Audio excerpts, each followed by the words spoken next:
Alors, je vais appeler la table ronde suivante à me rejoindre, les intervenants, puisqu'il s'agit d'une table ronde sur les femmes entrepreneurs dans la deep tech, sujet important s'il en est. Et pour ce faire, j'appelle Anita Devoisin, Amélie Paré, Maxine Roper, Victoire Bach, ou Bach, je ne sais pas s'il faut prononcer l'allemande ou l'alsacienne, Aîné Lepic et Adriana Gogonel. Voilà, la scène est à vous, vous avez une demi-heure et je vous rejoins tout à l'heure. Merci.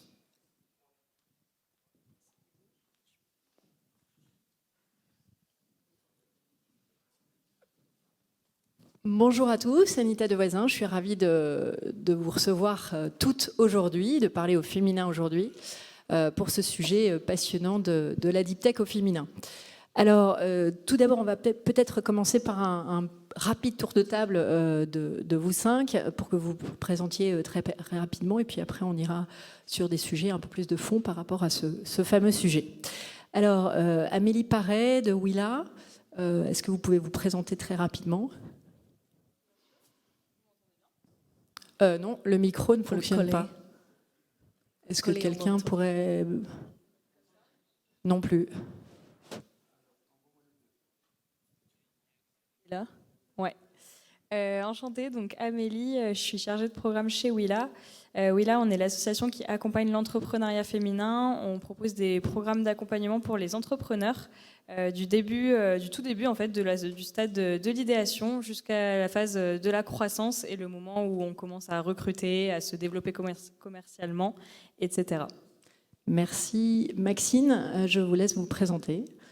Bonjour, Maxine Roper, cofondatrice de Connecting Food. Donc, nous avons créé en 2016, donc une société qui a 5 ans.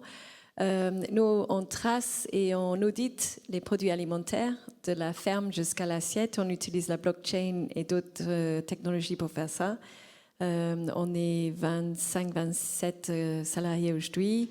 On travaille pour des grands groupes de l'agroalimentaire qu'on connaît tous, Mondelez, Nestlé ou des distributeurs, mais aussi les producteurs de céréales, de lait et de viande, etc. Voilà. Merci Maxine. Aînée, comme ça on termine ce côté. Allez-y. Très bien. Bonjour, je suis Aînée Lepic, la fondatrice de Agriodor. Donc Agriodor, c'est une start-up fondée en 2019 et on crée des outils de biocontrôle à la base des odeurs et plus précisément des médiateurs chimiques. Donc on est actuellement 12 personnes, 12 salariés et on a notre propre laboratoire privé en écologie chimique. D'accord. Merci beaucoup. Victoire, à toi. Donc, Victoire Bach, je suis cofondatrice et co-CEO business d'Opia. Et Opia, c'est une solution de planification optimisée à destination des établissements de santé. Concrètement, actuellement, on propose une application qui permet de gérer et créer automatiquement les plannings des médecins et soignants. C'est fait à la main en ce moment, parce qu'il y a beaucoup de facteurs. Donc, on permet de faire gagner un temps considérable, surtout par rapport à la pénurie de personnel auquel tous les établissements de santé font face actuellement. Et on a en parallèle une partie recherche sur la prédiction du flux de patients avec pour objectif de prédire de manière opérationnelle le flux de patients et de gérer aussi ce flux. Merci Victoire. Et enfin Adriana, je vous laisse vous présenter. Merci Anita. Adriana Gogonel, CEO et cofondatrice de Statinf. Statinf est une spin-off INRIA qui propose un logiciel d'aide à la conception des systèmes embarqués. En partant d'un critère temporel, nous aidons les concepteurs d'avions, d'automobiles ainsi que leurs fournisseurs d'optimiser l'usage des processeurs par les programmes. Nous sommes aujourd'hui 8 personnes. La société a été fondée en 2019. Merci beaucoup. Alors, nous allons commencer cette table ronde par un sujet assez inquiétant, je pense, c'est que 10% uniquement des startups deep tech sont cofondées par des femmes. Donc c'est un chiffre qu'on souhaite évidemment améliorer. Et donc Amélie, je vais vous laisser la parole pour nous expliquer un petit peu quels sont les dispositifs d'aide justement aux entrepreneurs qui veulent se lancer dans la deep tech et qu'on ait un petit peu une meilleure vision de ce qui est fait pour les accompagner. Ouais, bien sûr. Alors, donc, en fait, nous, Willa, on existe pour ça, justement, parce que, en fait, actuellement, donc, il y a 10% de femmes CEO ou co-CEO dans l'innovation. C'est très peu. Dans des secteurs comme l'IA, le machine learning, ça tombe même à 2%. Donc, on est vraiment loin de la mixité. Et l'enjeu, en fait, c'est que, donc, dans des secteurs comme l'intelligence artificielle, on crée des algorithmes qui vont ensuite être utilisés dans à peu près toute la société pour diverses utilités, mais qui en tout cas vont fonder notre quotidien. Et donc en fait, c'est des algorithmes qui sont biaisés s'il n'y a pas des femmes qui y prennent part et qui font partie intégrante de ces processus d'innovation. Donc ça, c'est le constat, c'est l'enjeu principal du manque de femmes dans la deep tech. Et du coup, c'est pour ça que des dispositifs comme Willa, comme la BPI, comme Sista également, proposent des accompagnements, proposent également de créer du réseau autour des femmes qui entreprennent, parce que souvent, ce qui manque aux femmes, c'est aussi les bons contacts, les personnes, l'information en fait, savoir à qui s'adresser, à quel moment, quels sont les enjeux, les différentes choses à faire pour se lancer dans l'entrepreneuriat et notamment l'entrepreneuriat innovant qui est encore plus particulier. Merci Amélie. Alors on reprendra tout à l'heure la parole pour nous parler aussi d'un bootcamp que vous organisez. C'est juste un petit peu de teasing pour vous permettre de rester jusqu'à la fin. Exactement. Sur ce sujet. Maxine, vous c'est intéressant parce que vous avez cofondé en fait votre entreprise avec un homme, donc vous êtes une équipe mixte. Donc c'est très intéressant un petit peu d'avoir votre regard, votre retour sur ce rôle de CEO femme dans une équipe mixte. Comment ça se passe? Voilà, est-ce que vous pouvez nous dire un petit peu En fait, je pense que déjà être deux à la tête d'une entreprise, c'est hyper important. Enfin, c'est-à-dire que moi, personnellement, je trouve ça très intéressant et très important pour pouvoir partager, parce que tous les jours, c'est pas facile. Une bonne journée, c'est quand on va dire, 6 bonnes nouvelles et 4 mauvaises nouvelles. C'est-à-dire que ça dépasse un peu. Donc, être deux, c'est important. Je trouve personnellement que être un homme et une femme peut également être... cette parité, c'est intéressant aussi parce qu'on est confronté à des discussions autour de la finance, autour de gestion du personnel, les embauches, le commercial. Et face à nous, on a une audience très différente. C'est-à-dire que typiquement, dans le monde de la finance, c'est extrêmement masculin. Enfin, moi, c'est quelque chose qui me frappe beaucoup. C'est dans l'industrie dans laquelle je travaille, agroalimentaire, c'est plutôt relativement masculin-féminin. Donc, du coup, moi, je suis typiquement dans la partie commerciale. Je suis face à des DSI ou des directeurs marketing ou directrices marketing qui sont hommes et femmes. Enfin, je ne vois pas trop de grandes différences. Par contre, quand on lève des fonds, c'est quasiment exclusivement des hommes. Enfin, c'est extrêmement rare que je rencontre une femme, sauf si c'est quelqu'un qui est plutôt au début du process, qui vient chercher des informations à un niveau relativement bas. Un analyste, c'est très souvent homme ou femme. Mais dès qu'on est face à des VC et sur notre board, c'est exclusivement homme. Donc, je pense que le fait d'être un homme et une femme, c'est très important d'avoir cette parité parce que à chaque fois, selon l'audience, il y a des sensibilités différentes. De la même façon que d'avoir une diversité d'âge ou une diversité d'origine. Moi, je suis anglaise, le cofondateur il est italien, on a d'autres, pas mal de... on va dire, de nationalités différentes dans la société aussi. Et ça nous ouvre beaucoup plus d'opportunités, mais également des compréhensions de ce qui se passe. Quand on est dans une réunion de levée de fonds ou une réunion commerciale, déjà de pouvoir lire la salle à deux, parce que quand on présente et on parle, on a plus de mal à lire une salle aussi, alors que l'autre observe et après on se passe la parole. Et la lecture masculine ou la lecture féminine, c'est pas forcément toujours la même chose, selon la personne en face ou selon les sensibilités. Donc nous, on a choisi dès la création de l'entreprise, c'est dans les statuts, d'avoir le rôle CEO tournant, c'est-à-dire que tous les X années, l'un ou l'autre est CEO, ce qui veut dire que, en fait, c'est un peu administratif la différence parce que l'autre est directeur ou directrice générale de toute façon, donc même responsabilité, mais un peu de poids. On va dire, quand on est CEO, on signe au final plus de choses. On se met un peu plus sur la ligne, mais le fait qu'on partage, je pense que c'est intéressant. Le fait que c'est tournant, c'est intéressant d'avoir ce regard, on va dire, binôme des deux gens, c'est intéressant aussi. C'est un vrai partage des tâches qui se vit même au niveau de la gouvernance. Très intéressant. Alors maintenant, je me tourne vers vous, Adriana, puisque là, Maxine en a un petit peu parlé au niveau de la finance et de ce monde encore assez masculin. Vous avez réalisé une levée de fonds, vous êtes plusieurs femmes à la direction de l'entreprise. Est-ce que ça a été pour vous un avantage, un inconvénient? Vous n'avez rien ressenti? Comment ça s'est passé? Nous sommes 2 cofondatrices, effectivement, nous sommes toutes les 2 des femmes. Et nous adressons un monde particulièrement masculin. Parmi nos clients, il n'y a aucune femme, il n'y a que des ingénieurs, mais on ne sent jamais qu'on nous voit comme des femmes. Donc c'est vraiment un monde très sain qu'on a en face et qu'on adresse, ce qui est celui de nos clients. Par contre, on a pu sentir lors de nos échanges avec des investisseurs que le fait d'être tellement atypique, donc avoir pas qu'une femme cofondatrice mais 2, que ce soit quelque chose de plus tech, lors de nos échanges on nous cherche toujours sur la tech. Je pense qu'à un homme on va prendre plus on va être plus sûr que la tech qu'il propose est acquise, oui, il y a des brevets, ça sort de l'IRIA, c'est que c'est bien.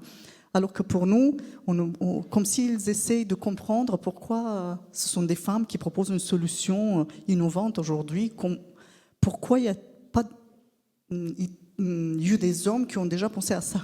C'est un peu la sensation qu'on a des fois. Et du coup, tellement on nous cherche sur la tech que lors de nos discussions qui visent une levée de fonds, on va parler plus tech, alors que ce n'est pas l'idée. L'idée, c'est de parler commercial. Et après, par la suite, on va nous reprocher que nous sommes trop tech. Donc, alors qu'effectivement, ils vont rester avec cette impression, puisqu'ils ont posé des questions de plus en plus profondes sur ça, alors que nous, on aurait bien aimé parler un peu plus de notre stratégie commerciale, de comment on voit le marché et quels sont nos atouts. Donc oui, je l'ai ressenti un peu du côté des investissements. Après, il ne faut pas oublier que ce sont des humains aussi. Ils cherchent le classique, c'est normal. Ils vont mettre leur argent, donc c'est normal qu'ils aient envie d'avoir quelque chose de plus classique possible, prendre le moins de risques. Bon, c'est des capitales risques, ils devraient prendre un peu de risques. Mais voilà, nous sommes tous humains et je peux très bien comprendre. Mais j'ai envie qu'il se pose plus dans la position de celui qui va casser les trucs classiques que d'encourager, oui, prenez un homme il vous manque un homme dans le board aujourd'hui. D'accord.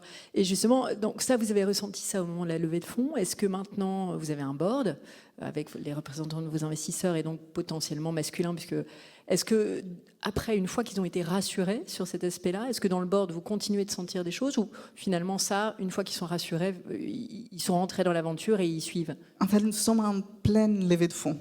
C'est pas encore fini, okay. Mais les personnes qui sont restées, c'est des personnes magnifiques. Donc, pour lesquelles vraiment que nous sommes des femmes, à la limite, c'est plus de l'admiration que des. Effectivement, ce genre de personnes dont j'ai parlé tout à l'heure, c'est pas quelqu'un qu'on a envie de côtoyer tous les jours. On se dit, bon, il n'est pas rentré, mais peut-être que tant mieux parce qu'on ne se voyait pas l'avoir dans la société. Ok, merci Adriana. Alors Victoire, justement pour rester un peu dans les clichés, parce que est-ce que toi, on se tutoie parce que voilà, on se connaît bien. Est-ce que tu as ressenti ce type de cliché? Est-ce que finalement on en profite? Est-ce qu'il y a des avantages, des inconvénients? Enfin, quelle est ta vision par rapport au fait d'être une femme dans un monde un peu deep tech? Une femme dans un monde deep tech, de manière générale dans la tech. Moi, je l'ai ressenti à plusieurs niveaux. Tout d'abord, parce qu'en fait, il y a plein de clichés dans tous les sens. Il y a plein de clichés sur les femmes, il y a plein de clichés sur les femmes ingénieures ou dans la tech ou autre. Et les 3 niveaux, c'était déjà sur mon rôle, parce que je suis co-CEO business, qui rentre déjà dans un cliché. Rôle à l'extérieur, rôle à l'intérieur de la société, et également sur l'image qu'on peut donner en tant que femme. Tout d'abord, en fait, sur ce rôle de co-CEO business, j'étais très récemment à un salon et je discute, je présente la solution et on me fait « Oui, vous êtes la responsable marketing ?» Pas non. Et en fait, on est souvent dans ce genre de cliché de on est une femme, on est côté business, c'est nous qui faisons le commercial, les hommes sont à la tech et les femmes sont à la vente. En fait, non.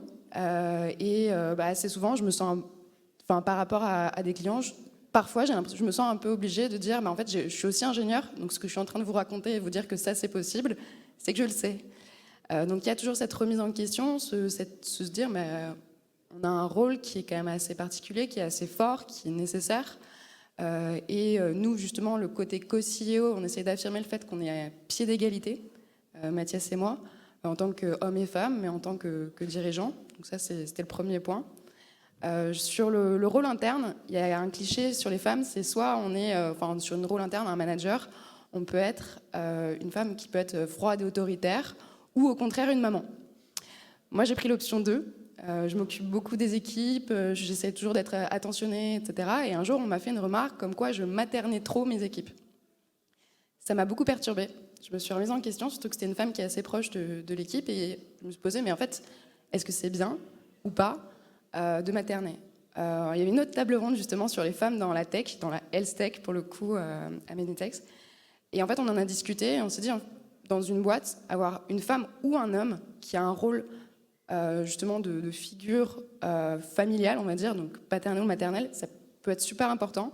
Et même, il y a beaucoup d'entreprises où il fait bon vivre et qui progressent bien, et qui se passe juste, on se sent bien, où en fait, il y a cette figure-là. Donc j'ai décidé de l'assumer, sans infantiliser les équipes, mais vraiment assumer ce trait qui est de moi, et en fait ce cliché de la manager, ou la leader plutôt, je préfère, qui soit maternelle. Et ensuite, sur l'image, en fait, en tant que femme, on peut se poser la question, mais est-ce que c'est notre physique, notre image qui nous a amenés là? Moi, je me la suis beaucoup posée, pour plein de raisons. J'ai eu une activité dans la photo, et que j'assume maintenant, qui m'a permis de financer mes études, qui m'a permis de financer les débuts d'Opia, et que j'ai toujours caché, parce que je ne voulais pas qu'en fait, mon image soit le vecteur de ma réussite. Enfin, en tout cas, je ne voulais pas que ça soit associé à ça, et je ne l'assumais pas. J'ai d'ailleurs été harcelée, littéralement, je vais porter plainte, par quelqu'un dans le monde professionnel qui m'a harcelée sur mon image et sur l'importance que ça avait. Et en fait, je voulais le cacher. Du coup, j'étais moins féminine.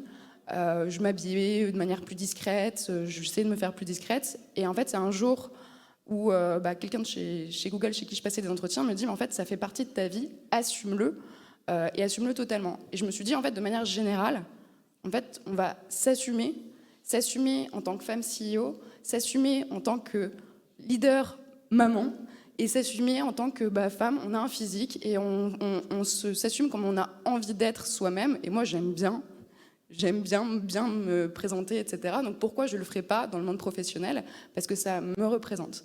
Donc oui, c'est un peu ça, c'est ce fait d'assumer ces clichés.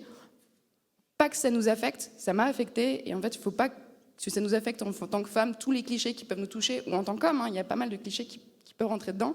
Et en fait, en jouer, dire ok, ouais, j'assume. D'accord, merci.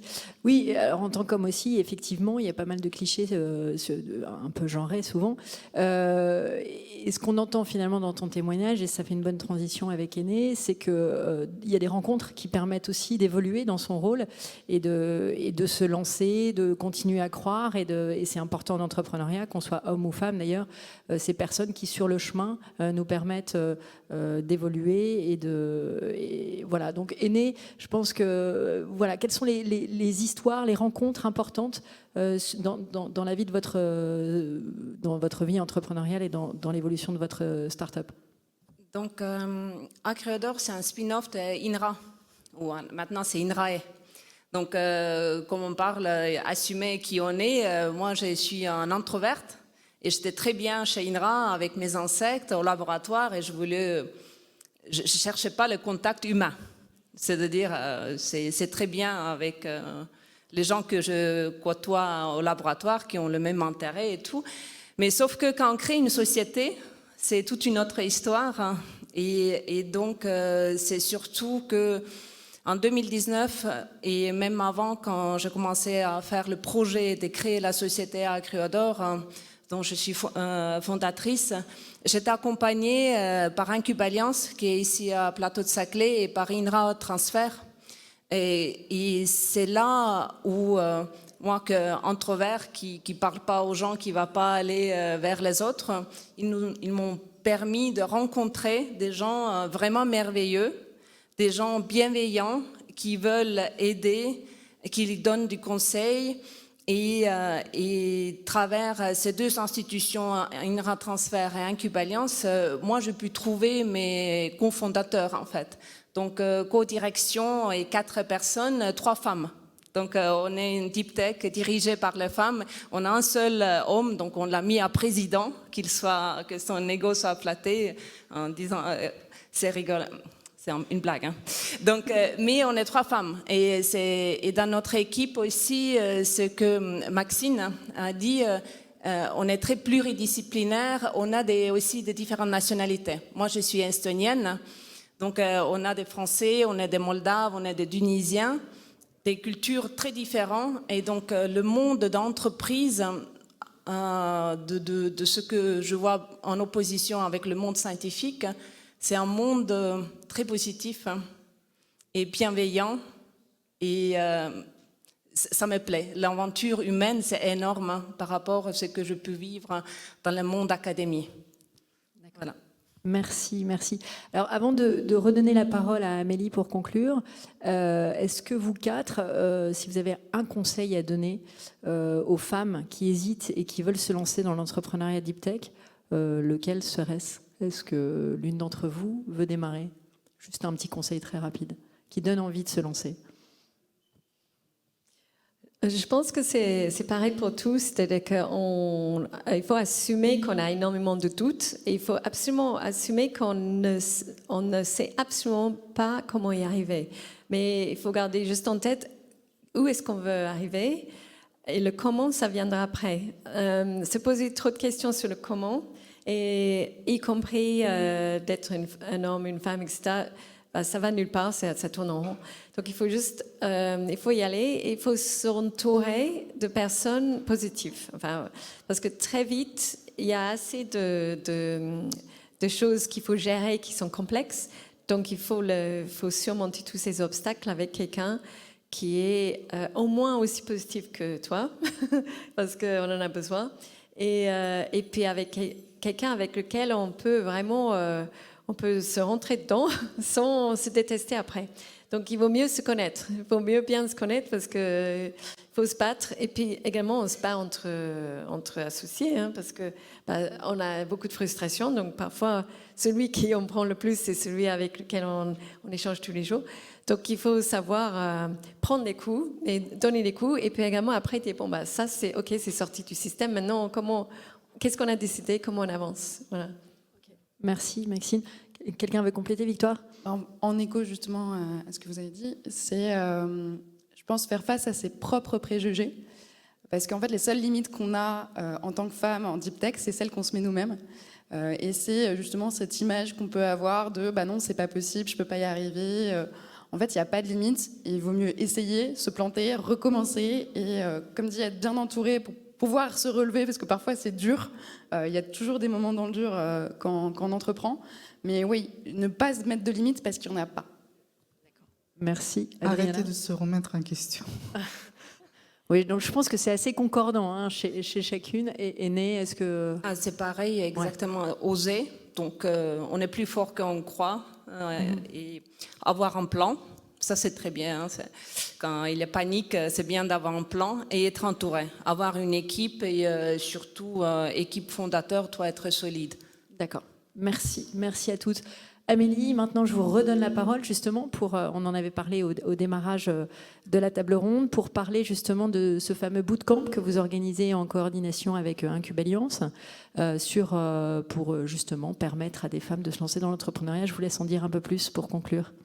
Oui, c'est drôle parce que nous, en fait, le bootcamp vise vraiment à faire exactement ce que toutes ont dit, en fait, aider des femmes à oser, se créer un réseau, se remettre en question et questionner leur envie d'entreprendre. Pourquoi vouloir porter ces travaux de recherche à travers une start-up. Et donc, en fait, le bootcamp, c'est 4 jours d'accompagnement 100% entre femmes, donc pour vraiment créer une émulation collective aussi, et permettre aux femmes d'oser se lancer, se créer un premier réseau dans la deep tech, donc entre femmes chercheuses, entre femmes doctorantes ou ingénieures, et également avec donc tous les acteurs qui gravitent autour de ce milieu. Donc on est en partenariat avec plusieurs grands groupes et plusieurs structures comme l'EPA Paris-Saclay, l'Université Paris-Saclay, Servier, l'INRAE. Donc l'idée c'est vraiment de créer un réseau, créer aussi du dialogue et pouvoir échanger sur qu'est-ce que c'est qu'être une femme et entreprendre. Et voilà, aider aussi à structurer la feuille de route pour le lancement d'une start-up deep tech, parce qu'on sait que les débuts sont parfois compliqués, c'est long à mettre en place, etc. Donc c'est important d'avoir du réseau à ce moment-là, de se sentir entouré et de pouvoir se sentir aussi accompagné pour se déployer. Merci Amélie. Et donc les candidatures sont jusque quand ? Alors les candidatures ne sont pas encore ouvertes, mais bientôt ouvertes. Et le bootcamp sera à l'automne. Donc à l'automne 2022, on aura la prochaine édition. D'accord, donc soyez vigilantes. Merci beaucoup, merci à tous et bon après-midi. Merci. Merci.